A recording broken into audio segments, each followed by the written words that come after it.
Hey guys, this is Shaft, and today I'm bringing to you something pretty awesome and special. The Planet Casting Crew's gone through, and we noticed that we were doing a lot of Zerg games, specifically a lot of ZVP. So this time we're bringing to you a little special. We do have a couple of Zerg games, but we're focusing tonight a little bit on Protoss versus Terran, Protoss versus Protoss, that sort of thing. Casting with me tonight is actually going to be my good friend Matt. Matt, how you doing, man? Doing pretty well, man. How are you? Doing well, doing well. And actually, there's something pretty special. Some of you who've tuned into past productions might be familiar with White Wing from Team Starcraft 2 Strategy.com. Well, guess what? He's actually joining us tonight as a little professional commentator to give us some guidance on these really epic, high-quality professional replays and help us really get into the mind of the pro in esports. How are you doing, Joel? I'm doing quite well, thank you. It's a pleasure to be here. Yeah, man. No doubt, no doubt. Well, coming up, we've got 5 games, so make sure you check out all 5, especially if you're watching this on YouTube. If you watch them out of order, that's perfectly fine, but make sure you watch them all. Either way, I don't see any reason to throw any more filler out there. I don't have anything else to announce, so let's go ahead and hop into this game. We're going to begin in 3, 2, 1, go. Alright, so here on the bottom left-hand side of my favorite map, Daybreak, it is the Red Terran playing for Team MVP. It's Dream. And here on the top right-hand corner of that very same map, we have the blue Protoss player, LGIMFirst. He wasn't actually the first player, that's just his name. Sorry guys, don't kill the messenger. Alright, so Matt, what are your thoughts on Protoss versus Terran? What kind of motifs are we going to be expecting here?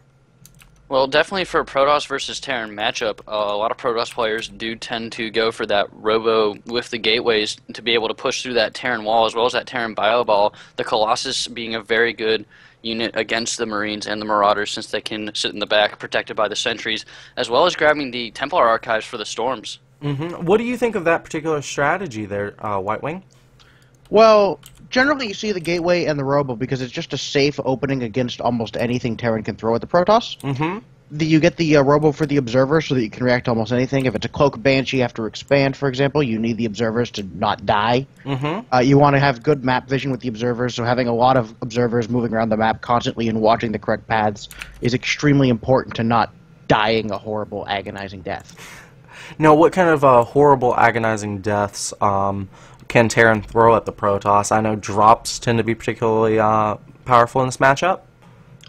They certainly are. Generally, you tend to see bio play out of Terran because it has the mobility factor and it definitely has the possibility to just kill Protoss if he engages wrongly. This matchup is mostly about assuming both players are approximately equal skilled and both playing well and neither one's cheesing the other. It's mostly about positioning and timing.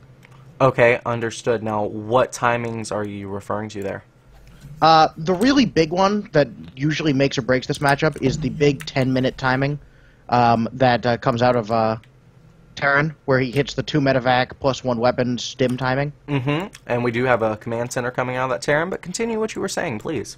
Yeah, they do. This is what the build starts to look like at the first. They do a 1-rax expand, usually into 3 racks. Often Thorazane popularized a 2 racks follow up, which is shown up quite frequently. And basically what happens is they just macro up a bit, they get their units, they get their tech, they get their upgrades going on. Oftentimes they add on a 3rd command center and skip that and delay that timing by a couple minutes. But then they hit a really powerful potent timing and try to do some serious damage when they first get medevacs and when Protoss does not have a lot of splash yet. Understood, understood. Now, here are the 3 barracks as well as a nexus out of IM1st. So, absolutely matching what you're saying here. What is the Protoss follow-up to this? Generally speaking, the Protoss is going to throw down that robo, throw down 2 more gateways, and then he can do a number of things, usually involving either 1 or 2 forges. More frequently, recently, we've been seeing 1 forges. A single forge bought in it by itself, I should say. Because getting 2 forges means you have to pick a single tech path and stay on it for a little while, because you just can't afford the amount of gas you need in order to do both tech paths and the the double forge, I should say. Understood. And here's that robo that Matt had mentioned. Now, Matt, what do you think about this pylon here? That's a little bit of an odd place there for a pylon, is it not? Yeah, he does have that. Are you talking about the proxy pylon or the pylon in the main base? The actual proxy pylon. It just seems a weird place for a proxy. It's out there in the corner. Now, the problem we can see here is if he tries to warp in units from that, he does have to walk all the way across through that maze just to get to the front door. And if he's trying to keep a continued timing push-up with gateway play, he'll be forced to do a tug of war, which the Terran player can easily hold off via siege tech as well as Marines, Marauders, or any form of, turtle. Terran are great at this, and they are going to pick that pylon up, actually. Yeah, absolutely. Yeah, that pylon right there was placed specifically to spot for this little invisible run-by, which Keen, another MVP player, in fact, was the first player to start popularizing, where he'd just take a small group of his initial Marines, sneak them outside around the map, and then try to surprise Protoss being greedy. And it looks like Dream is actually anticipating some kind of harassment of a similar nature from the Protoss with a single Marine out by the third, or the potential third. In large part, it's also there because he wants to try to deny a probe scout so that Protoss doesn't see whether he has the third or not. Oh, okay, understood, and that would reveal his stem timing approaching. Yeah, the observer's about to come in, so he's going to see it anyway. Okay, understood. It does look like we are going to see a bio ball here. We do have the barracks with that starport, and the Protoss player, he is going to drop that robo bay. He wants to get that Colossus as fast as possible. Absolutely, and like we mentioned earlier, it looks like Colossi are going to be a deciding factor. At what point are Vikings going to be viable for Dream? It's not really so much a question of viability, so much as a question is when does he need them, which is going to be entirely dependent on how many Colossi are being produced, how fast they're being produced. Is he chrono boosting them constantly? Is he just making one at a time slowly? Does he have breaks in between? It's really just he wants to have a certain Viking count to deal with a certain number of Colossi. Also important to note is that first observer got sniped in the main base with a scan and didn't see anything at all. And we do have the rocks being knocked down here by MVPDream, who is actually one of my favorite Terran players from MVP, only behind, Keen, actually. You mentioned him earlier. So this is actually a pretty awesome game for me watching. I'm not very familiar with Protoss versus Terran, but Matt, what race do you play? It's Protoss, isn't it? Actually, yes, I do ladder Protoss in my 1v1s. Really only a gold player level of experience, though, for the Protoss. Absolutely, but I bet you've still got a little bit more familiarity with this matchup.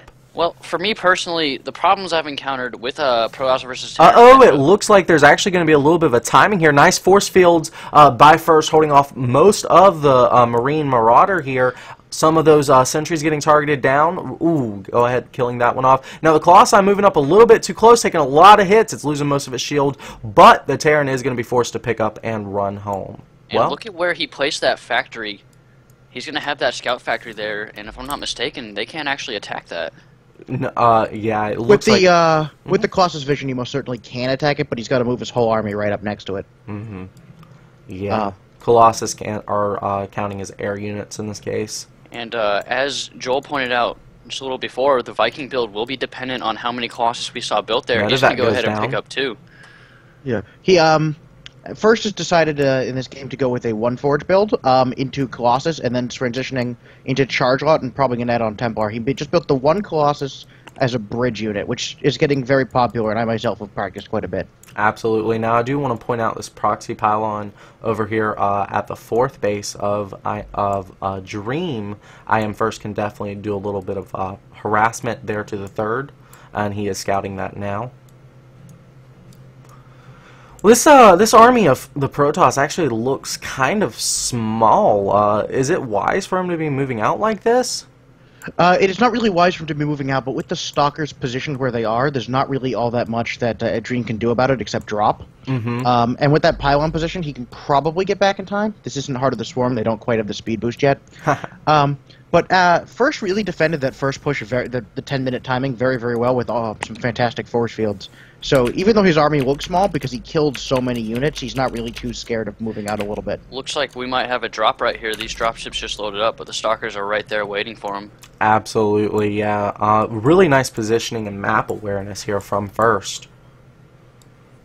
Yep. And there goes the Templar Archives, along with the second Forge. This is very standard in this matchup, especially with the third going down. He has to be a bit careful because if first Dream decides to pressure properly down at the third while also pressuring the natural or the main, Protoss can get stretched a bit thin with only the one Colossus for a little while.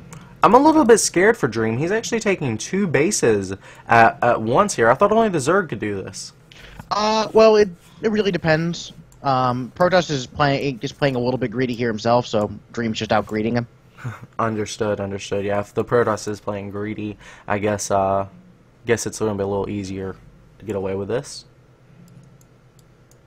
Yeah, I mean, taking that 4th base right out there, if he turns that into a planetary, there's not really much that can... It really kills the pushing power of Protoss for a little while. Looks like we're going to have 2 ships passing in the night here. Alright, and the Protoss is actually a little bit out of position, losing some shields on this Archon, but ultimately the Terran's going to run away to safety before the rest of the army shows up. And that drop is going to land inside of that main base. Ouch. He is going to warp in, though, and catch that right away. Okay, now let's see. Looks like that medevac is already pretty damaged, and... Oh, kiting out of the Zealots here. No charge on those. They do actually have charge, but it's, I mean... Well, they used it immediately when they spawned, which is why it didn't look like it. Gotcha. Yeah. And if you look at the Terran player, he's actually, he already has both of his level 1 upgrades, while the Protoss player does only have that level 1 ground upgrade, or level 2, my mistake, with the level 1 weapons on the way. Understood. And looks like this 4th base is going to be a little bit vulnerable here, landing Vikings to deal with this Archon. And running those away now. Yeah, he overmade the Vikings a bit. Yeah, they're not going to do too much against Archons.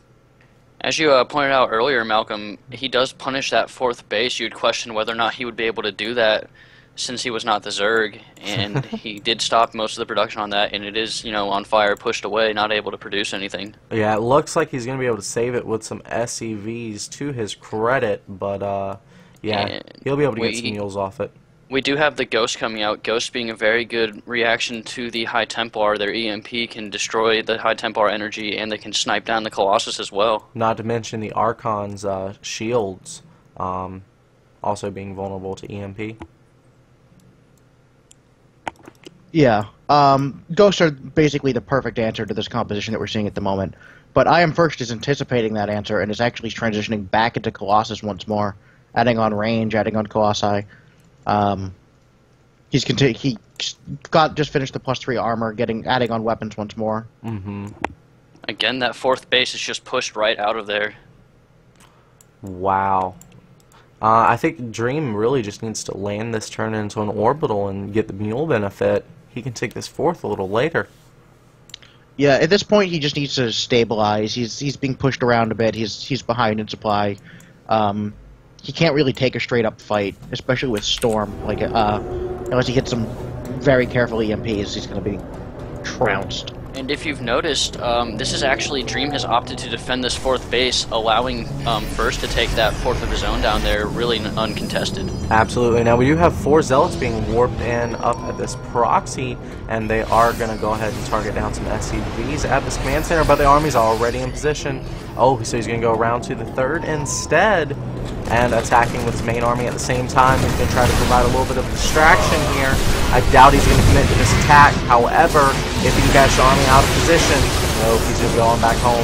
But those 4 Zealots are doing a lot of damage to the SCVs. We're taking a look at the worker skilled right now. 23 worker skilled right now for our Protoss. Wow, Dream is taking a beating. He's managed to stabilize fairly well, though, despite his supply deficit. He got the planetary up. He held off the attack. He's got his 4 bases. And he's holding on. He's doing a pretty excellent job. That micro in that last battle was fantastic. How big of a deal is it that he's currently 15 harvesters behind his opponent? We do have mules playing a role here. Oh, hold on, we've got a battle going on. Absolutely. That's just going to be pushed off by that Marauder front line right there. Yeah, here at 1906, we are having the Protoss run right on home. And a Dark Shrine coming out here. The saying goes, when behind, build a shrine. Well, he's not entirely behind right now, I should say, but it's still a fantastic harassment tool.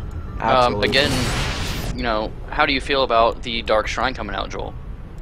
It's always very smart, especially when you feel like you have an advantage.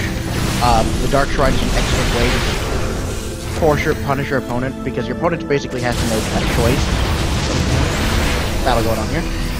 Yeah, a little bit of harassment. This is really coming down to positioning, like you mentioned earlier. Neither player wanting to engage at a bad angle here. Now, it looks like Dream was going to go ahead and try and get that watchtower, leaving a Marine there. A little sacrifice to the Protoss gods, I suppose. Another thing to comment on the Dark Templars, in a Protoss versus Terran matchup, he would have to use the energy from his command centers to scan them. If he runs out of energy, again, the DT harass could just keep up, and he wouldn't be able to detect those units without missile turrets. That's exactly the main reason you do it. He's not going to build the missile turrets because he feels like he's behind, and he wants these mules.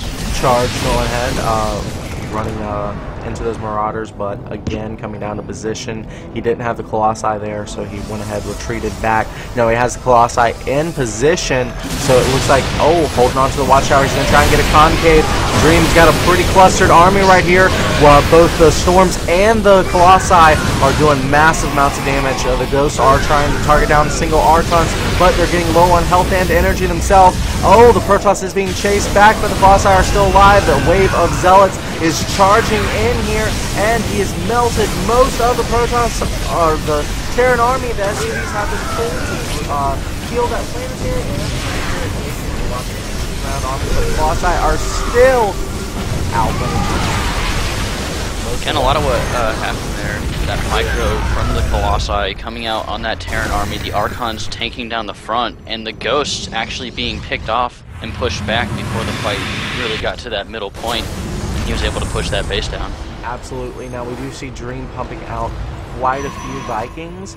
This is a direct response to the Colossi. Now the question is, will First go ahead and preempt the Vikings? I'm sorry, go on. I was about to say, at this point, he basically has a few choices. He can add on a lot of anti-air to deal with the Vikings. He can attempt to push in for a kill right now and just basically force him so defensive that he doesn't have time to build more Vikings, which is what it seems like he's about to do. But alternatively, he continues to make more blocks. Wow, he is actually getting gravitic boosters right now, guys. And the Storms again cleaning up G.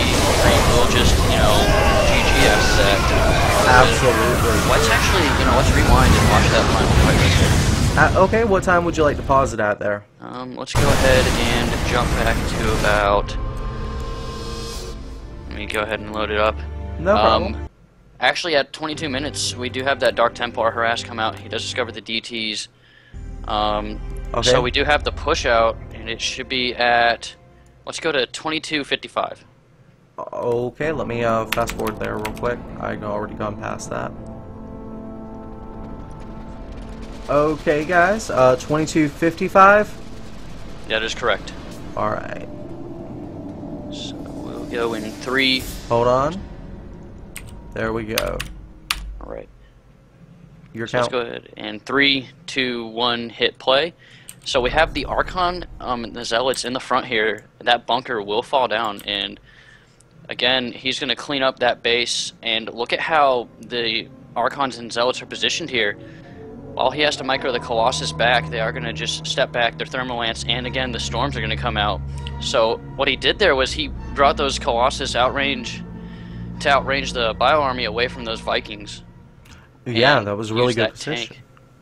And again, the Archon tank with the Zealot tank was able to keep those alive, and then the Storm really just sealed the deal. And if you look here, there's really nothing else Dream could have done after that point in the game. That Dark Templar was actually at that second base attacking it. Well, he's also 140 supply behind. I wonder if that played a role in his decision.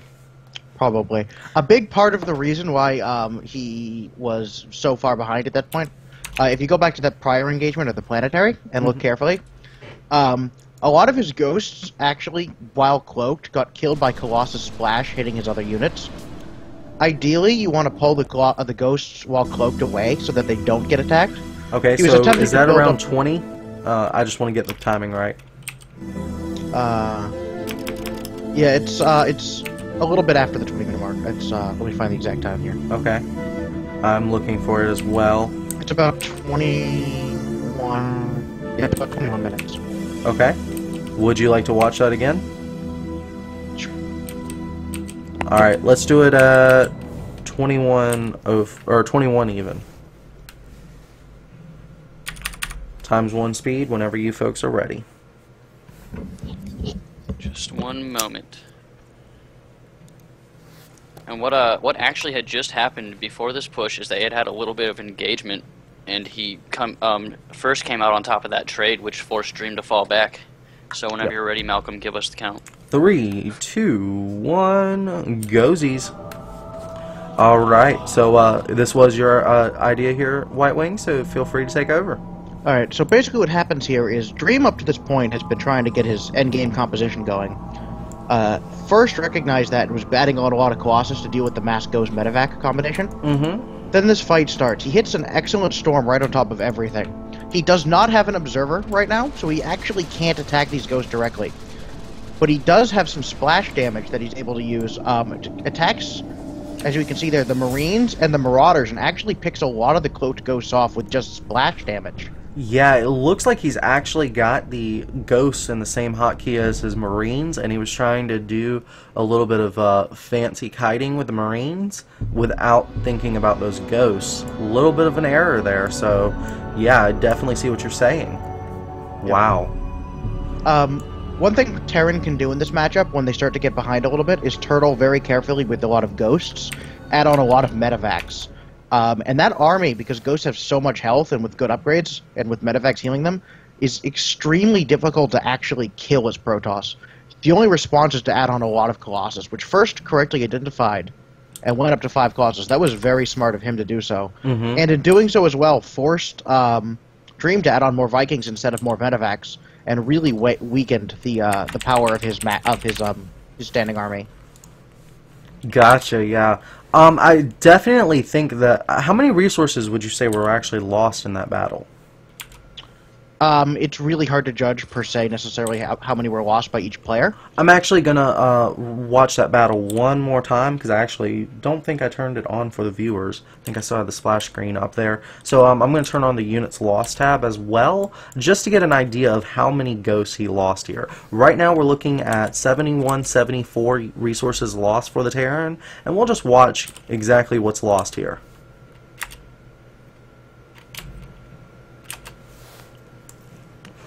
Yeah, already lost about 2,000 resources, and then most of these ghosts are getting clumped up here. He's got a single Marine clumped in with these ghosts, and that is, oh yeah, you can see that one hotkey coming to haunt him here. And yeah, he's lost 5,000 resources, 6,000 resources in this one battle. Alright, well this kind of wraps up this game. Was there anything else you guys wanted to talk about? Any themes you noticed in this game? Anything either player maybe could have done better? I just want to point out that most of this game was LGIMFirst making some excellent follow-up decisions after getting some fantastic force fields off that initial timing push. So it's not because Protoss OP? No. Basically what happened there is Dream went for his timing, went up into a narrow ramp choke, first was ready for it, had some fantastic force fields, picked it off, losing basically no units at all. And from that point on, Dream had very little ability to put on any pressure, and Protoss basically just took advantage of that and played out the rest of the game very well. Awesome, dude. Well, thanks for that recap. Guys, thanks for tuning in. This has been the Clan Eat Casting crew, bringing to you another awesome replay. Please move on to part 2. See you there.